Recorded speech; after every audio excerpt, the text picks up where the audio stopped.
अगर आपने कभी किसी गलत शिक्षा पर सवाल उठाया हो तो हो सकता है आपको ये लाइन तुरंत सुनने को मिली हो, Touch not the anointed. मतलब प्रभु के अभिषिक्त को मत छुओ, मतलब सवाल मत पूछो। और जैसे ही ये लाइन बोली जाती है, बाइबल बंद हो जाती है और सोचना पाप बन जाता है और परखना न्याय हो जाता है। आज अगर कोई किसी अभिषिक्त को, किसी पास्टर को, किसी प्रचारक को, किसी टीचर को कोई सवाल पूछे, उसकी शिक्षाओं को परखने की कोशिश करे, उसकी शिक्षाओं को वचन से जांचने की कोशिश करे, तो इस टेस्ट को, इस परखने को रिबेलियन यानी विद्रोह कहा जाता है। और सवाल करने को देशद्रोही देशद्रोही नहीं, मतलब एंटी क्राइस्ट कहा जाता है, मसीह विरोधी कहा जाता है, मसीह के खिलाफ कहा जाता है। सिंपल सी बात, शैतान के लोग कह दिया जाता है। जैसे कई बार होता है ना कि जब आप सरकार से, लीडर से कोई सवाल करते हैं तो कहा जाता है तुम देशद्रोही हो, तुम ये हो, तुम वो हो। इसी तरह क्रिश्चियन समाज में भी हो रहा है कि जब आप उनके फेवरेट प्रचारक की शिक्षाओं पर सवाल करते हैं, शिक्षाओं को जब परखने की बात करते हैं, शिक्षाओं को बाइबल से जांचने की कोशिश करते हैं, तो आपको एंटी क्राइस्ट घोषित कर दिया जाता है,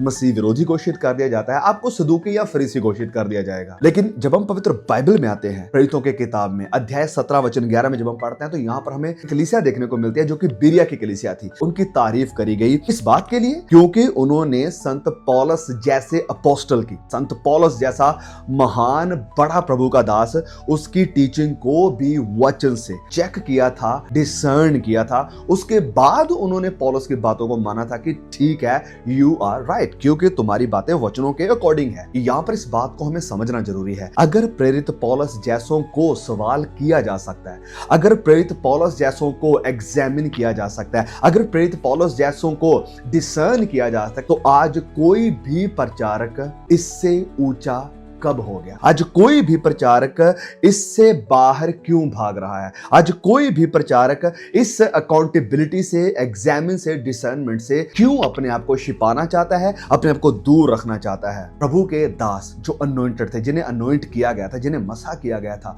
वो करेक्शन के ऊपर नहीं थे। उनको भी करेक्ट किया गया जब उन्होंने गड़बड़ी करी, जब उन्होंने गलती करी, चाहे पुराने नियम में हो, चाहे वो नए नियम में हो। और हर कोई प्रभु का दास जो इस करेक्शन से भागता है, जो जांचने से भागता है, जो टेस्ट से भागता है, जो वचन की शिक्षाओं से भागता है, समझ जाएं वो इस वचन को हथियार की तरह इस्तेमाल कर रहा है, लोगों को मैनिपुलेट करने के लिए, परमेश्वर की सच्चाई बताने के लिए नहीं।